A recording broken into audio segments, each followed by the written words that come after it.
সেরকম এই পৃথিবীর প্রতিটি মানুষের জীবনেই তিনি অপরিহার্য, সে বুঝুক আর না বুঝুক।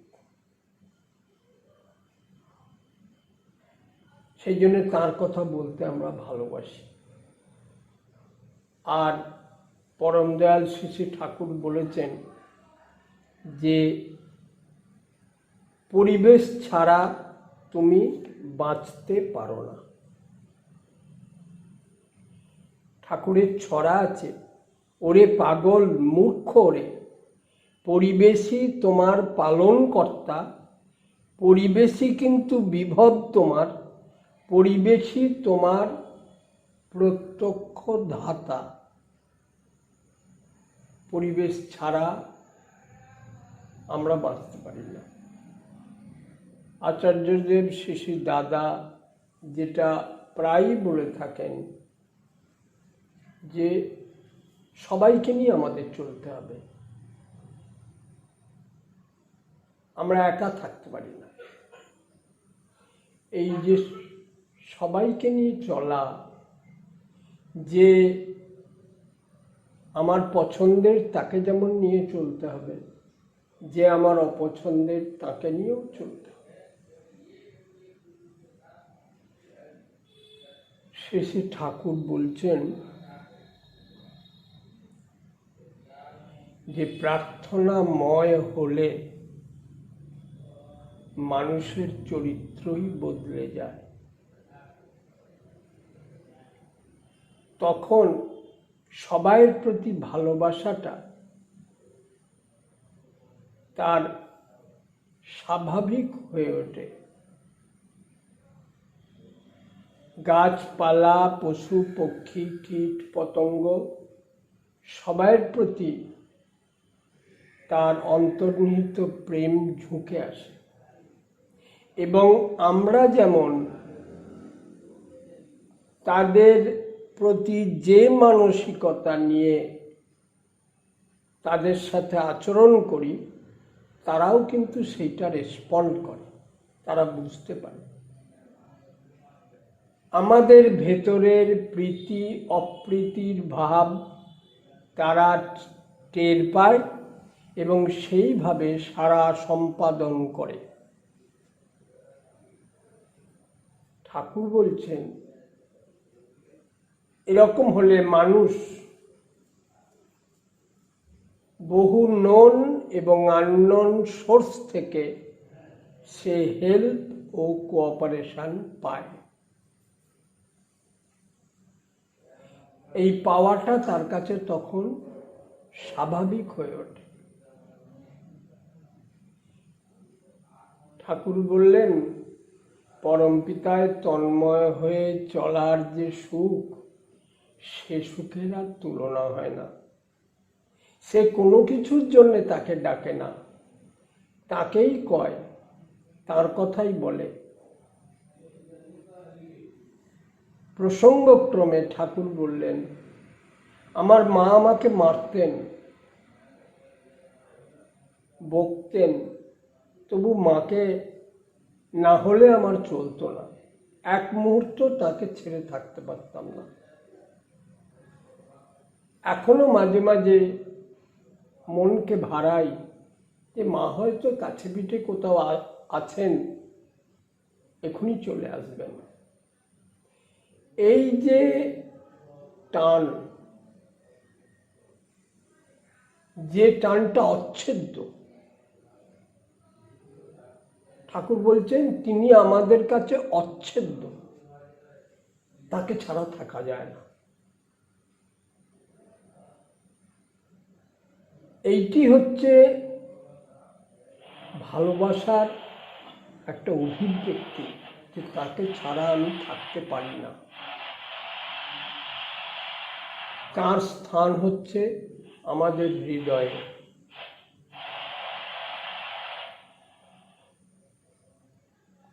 এই সৃষ্টির যা কিছু সবের মালিক তিনি। প্রতিটির ভেতরে তিনি বিরাজ করছেন। সেই জন্যে তাকে যে ভালোবাসে সে সবাইয়ের প্রতি তার দরদ আছে।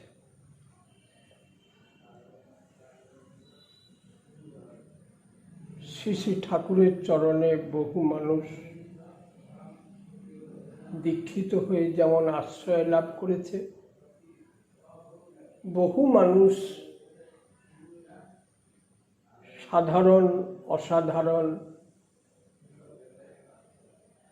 অখ্যাত বহু খ্যাতি সম্পন্ন এদেশের তথা বিদেশের নেতা, রাজা, মন্ত্রী থেকে আরম্ভ করে সব রকম মানুষ তার কাছে এসেছে।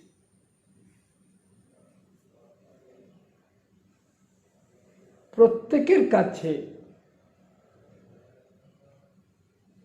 তিনি পরম দরদি মানুষ হিসেবে প্রতিভাত হয়েছে। চোখে দেখেই অনেকে সেটা বুঝেছে। আপনারা সম্ভবত জানেন যে যারা ঈশ্বর বিশ্বাস করে না, রাজনৈতিক এমন দল আছে, তাদের একজন প্রধান কর্মকর্তা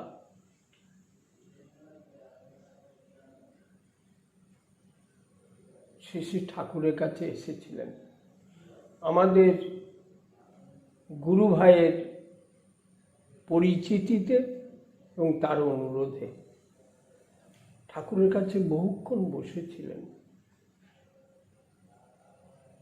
সন্ধ্যাবেলা যখন সভায় গেলেন তিনি বললেন, আমার একটা কৌতূহল ছিল, আমরা তো স্বাভাবিকভাবে এই ধর্ম টর্ম থেকে একটু দূরে থাকি, এসবে আমাদের বিশ্বাস নাই বললেই হয়,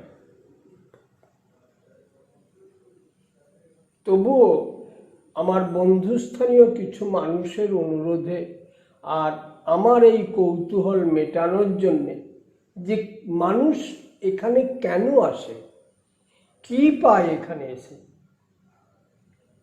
কত কষ্ট করে নিজের পয়সা খরচ করে এই ট্রেন বাস ঠেলে নারী পুরুষ নির্বিশেষে এবং এই ভারতবর্ষের বিভিন্ন স্থান থেকে তারা আসে ঠাকুর দর্শনে। আমি যতক্ষণ ঠাকুরের কাছে বসেছিলাম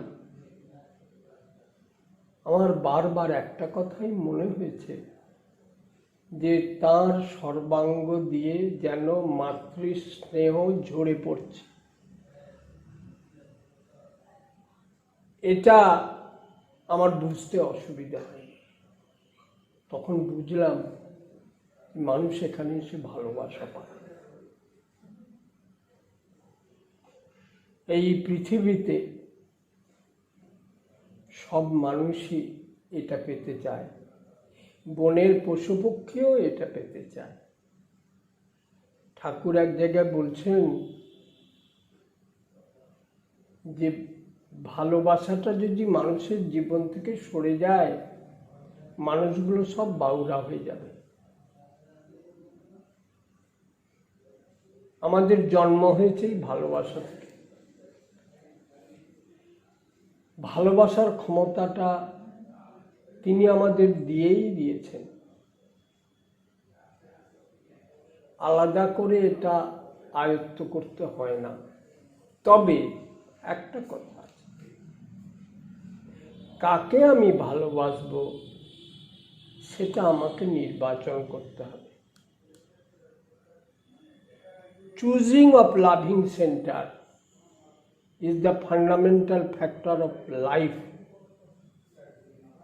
কাকে আমি ভালোবাসবো, আমার ভালোবাসার পাত্র যেমন হবে আমার পরিণতিও তেমন হবে। ঠাকুর বললেন, শত শ্রেষ্ঠ আশ্রয় যার, উন্নতি হয় অবাধ তার। সেই জন্যে আমার ভালোবাসার পাত্র যদি শ্রেষ্ঠ হয় সর্বপরিপূরণই হয়, বৈশিষ্ট্যপালী আপূরয়মান যদি হয় এবং তার প্রতি আমার সক্রিয় অনুরাগ, নিষ্ঠা, ভক্তি, বিশ্বাস যদি থাকে এবং আমি যদি সেটা অনুশীলন করে চলি, তাহলে আমার সম্ভাবনাটাও সেই রকম হবে। এটা খুবই স্বাভাবিক। ভারতবর্ষের ইতিহাসে এই উদাহরণ কম নাই। চন্দ্রগুপ্ত রাজা ছিলেন, তার পিছনে চাণক্য ছিলেন। শিবাজি রাজা ছিলেন, তার পিছনে গুরু রামদাস ছিলেন। গুরু রামদাসের প্রতি টান, নিজের রাজ্যও গুরুর পায়ে দিয়ে দিলেন। এই যে টান এবং তার আদেশ মতো যে চলা, তার জীবনে সফলতা এনে দিল। প্রত্যেক মানুষ এই পৃথিবীর যে যেখানে যে অবস্থায় থাকুক, সবারই জীবনে কিছু আনসলভড প্রবলেম আছে, যা সে নিজে সমাধান করতে পারে না। এই না পারার কারণটা হচ্ছে এই: মানুষের যদি শ্রেয় অনুরাগ না থাকে, তাহলে বৃত্তিমুখী তাকে হতেই হবে। আর এই কমপ্লেক্স, সেটা হচ্ছে একটা ওয়াটার টাইট কম্পার্টমেন্টের মতো। তার মধ্যে ঢুকলে বেরোনো মুশকিল। সে সবসময় সুযোগ খোঁজে কেমন করে আমাকে তার শিকার করে তুলবে।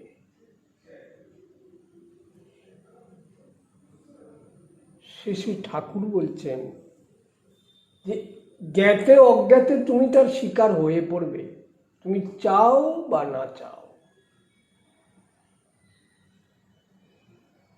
আর এর থেকে রেহাই পাওয়ার একটাই রাস্তা, দ্বিতীয় কোনো রাস্তা নেই। সেটা হচ্ছে এই যে প্রিয়পরমের প্রতি, শ্রেয়ের প্রতি সীমাহীন টান নিয়ে তার ইচ্ছা পরিপূরণ করার জন্য জীবনকে সর্বতোভাবে নিয়োগ করা।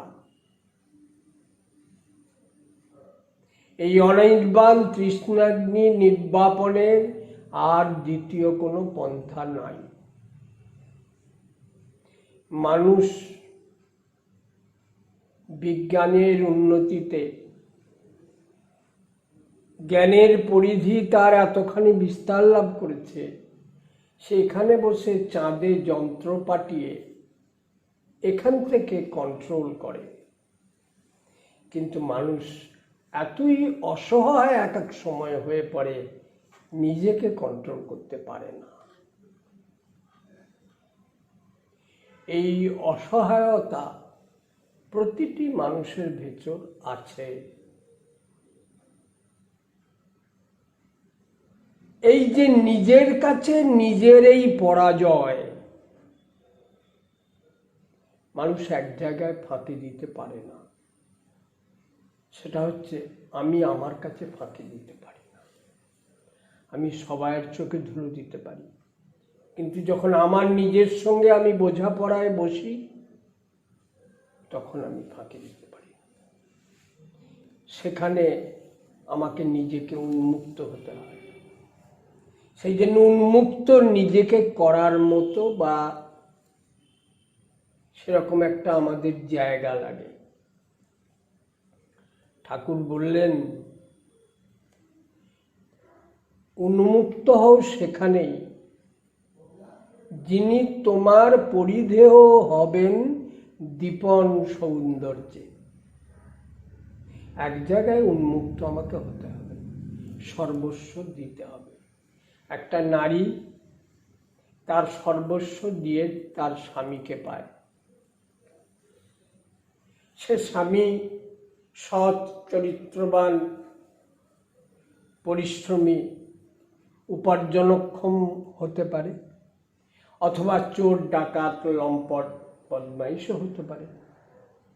স্বামী যেমনই হোক, তার কাছে সর্বস্ব দিতে হয়। সেই জন্য ঠাকুর বললেন, চেস্ট ওয়াইফ আর ডিভোটি এই দুটো এক ক্যাটাগরি। এখানে দ্বিতীয় কোনো পন্থা নাই। সহজ সাধারণ জ্ঞান দিয়ে একটু বিবেচনা করলে একটা জিনিস আমাদের কাছে খুব সহজেই বোধগম্য হতে পারে। সেটা হচ্ছে এই যে এই পৃথিবী তথা বিশ্ব ব্রহ্মাণ্ড, গাছপালা, পশু পক্ষী সব কিছু কিন্তু একটা নিয়মেতে বাঁধা। সব জায়গায় একটা ন্যাচারাল অর্ডার আছে। তারা সেই ন্যাচারাল অর্ডারটা ব্রেক করে না। যখন ব্রেক করে তখন ভীষণ বিপজ্জনক পরিস্থিতি সৃষ্টি হয়।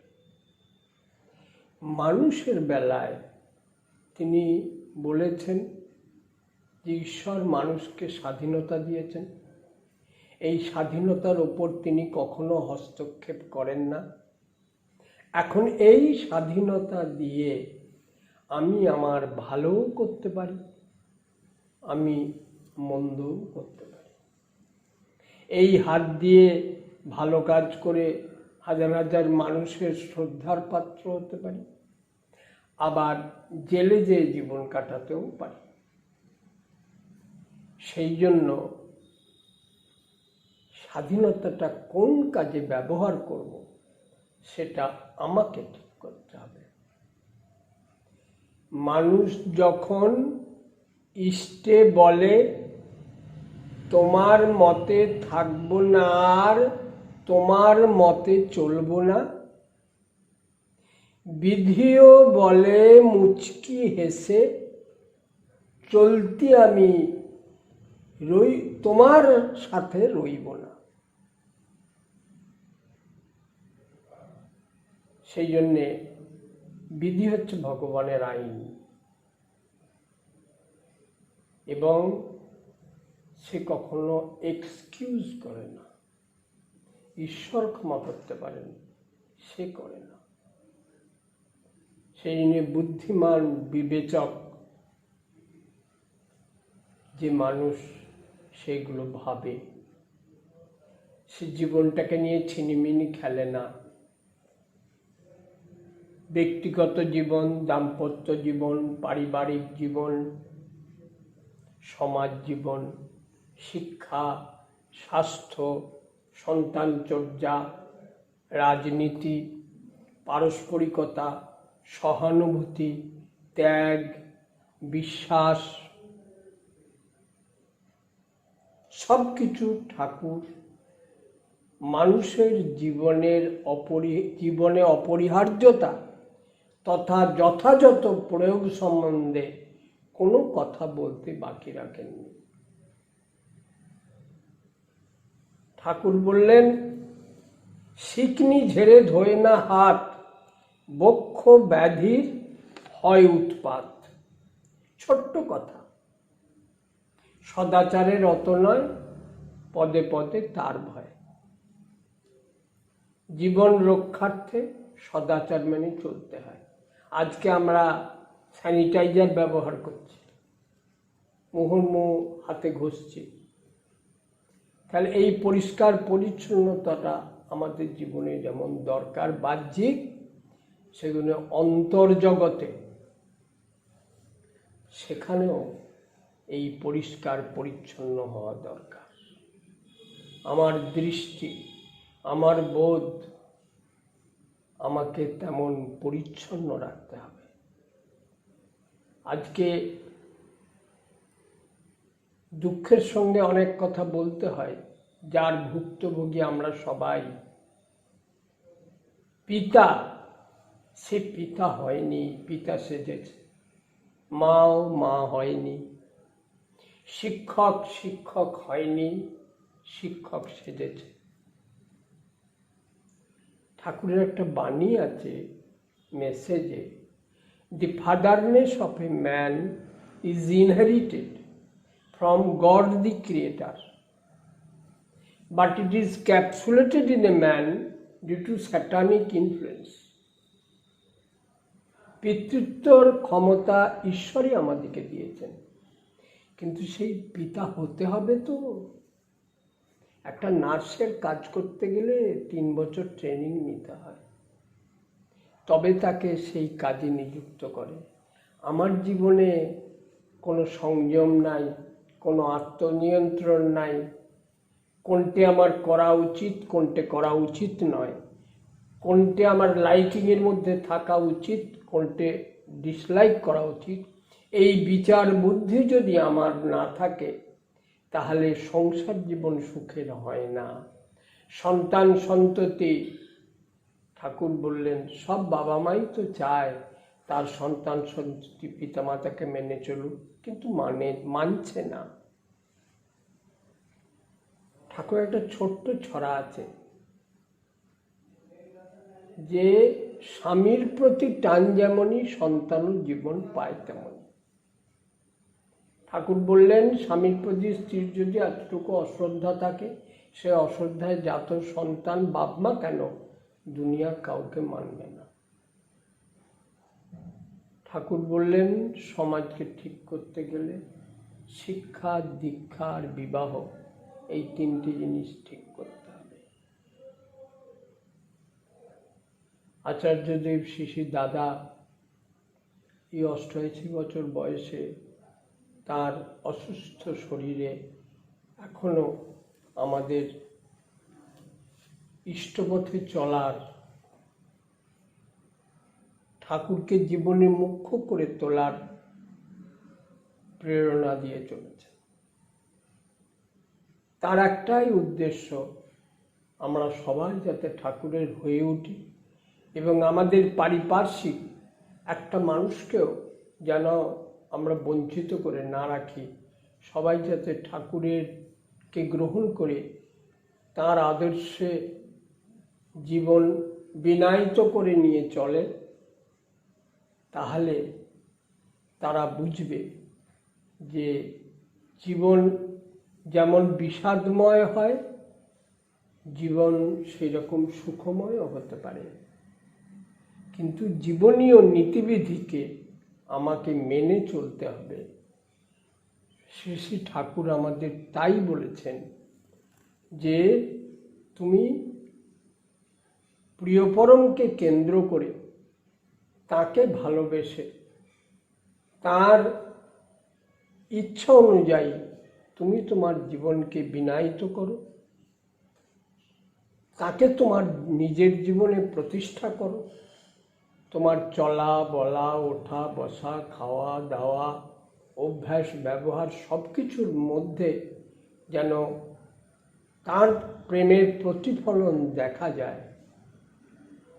সেটা হলে আমাদের যেমন নিজেদের জীবনগুলি সুন্দর হবে, উপভোগ্য হবে, আমার পরিবারের বা আমার সন্তান সন্ততিকেও জীবনে ঠাকুরই যে মুখ্য এই বোধে তাদেরকে বোধায়িত করে বা তাদের সেই জীবনের মুখ্য যা, সেটা যদি আমি তাদের ভিতরেও প্রবেশ করাতে পারি, তাদেরকে সেই শিক্ষায় শিক্ষিত করে তুলতে পারি, তাদের জীবনগুলো সুন্দর হবে। দেখুন, জীবনে সব কিছু আছে, কিন্তু কোনটে কেমন করে পেতে হয় তা আমাদের শিখতে হবে শ্রী শ্রী ঠাকুরের কাছে। শুধু জ্ঞান আহরণ করে হবে না, ভক্তি চাই। অর্থ উপার্জন করলেই হবে না, অর্থ কিরম করে ব্যবহার করব সেটা আমাকে জানতে হবে। জীবনের মূল সেটা হচ্ছেন তিনি। এইটাকে মূল করে আমাকে চলতে হবে। ঠাকুর তাই করেছেন। আমাদের প্রত্যেকের জীবনগুলো ঠাকুরের প্রসাদই হয়ে উঠুক। এখানে অনেক বহু মানুষ আসেন, আজকে হয়তো বিশেষ একটা প্রতিকূল পরিস্থিতির জন্যে মানুষজন আসতে পারছেন না, কিন্তু মানুষ এখানে এসে প্রাণ পায়, ভালোবাসা পায়, দরদ পায়। তাদের মনে হয় যে এর থেকে নিরাপদ আশ্রয় আর নেই।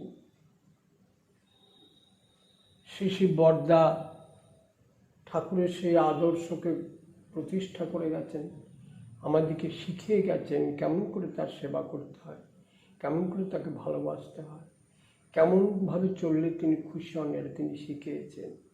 আজকে আচার্যদেব শ্রী দাদাও সেই কাজ করে চলেছেন। পরম পূজনীয় বাবাই দাও এই যে গোটা ভারতবর্ষ ঘুরলেন, 3 মাসে 4.5 লক্ষ দীক্ষার দিলেন, যেটা একটা মানুষের পক্ষে কখনোই সম্ভব নয়। এত মানুষকে তিনি ঠাকুরের চরণে আসার সুযোগ করে দিলেন, সবই কিন্তু মানুষের কল্যাণের জন্য। আমাদের প্রতিটি চিন্তা, প্রতিটি কর্ম সেই রকমই যেন হয়ে ওঠে। দুঃখ, কষ্ট, বেদনা যাই আমাদের জীবনে থাক, পরম দয়াল শ্রী ঠাকুরকে নিয়ে যদি আমরা চলি, সব বেদনার নিরসন তিনি দয়া করে করে দেবেন। মানুষের জীবন কত দিনের, ধরলাম ম্যাক্সিমাম 100 বছর, তারপরে এক সময় তো পৃথিবী ছেড়ে চলেই যেতে হয় সবাইকে। কিন্তু আমাদের আনন্দ হচ্ছে যত কষ্টই আসুক, যত দুঃখই আসুক, পরম দয়াল আমাদের আছেন, যিনি আমাদের সবাইয়ের আশ্রয়। সেই আশ্রয়কে মুখ্য করে আমরা যদি চলি, শত কষ্ট, দুঃখ, লাঞ্ছনা সব কিছুর মধ্যে তার অভয় আশিস হস্ত আমরা তার আশীর্বাদ পাব। এই প্রার্থনা পরম দয়ালের রাতুল চরণে। আপনারা সবাই ভালো থাকুন শ্রী ঠাকুরকে নিয়ে। জয় গুরু।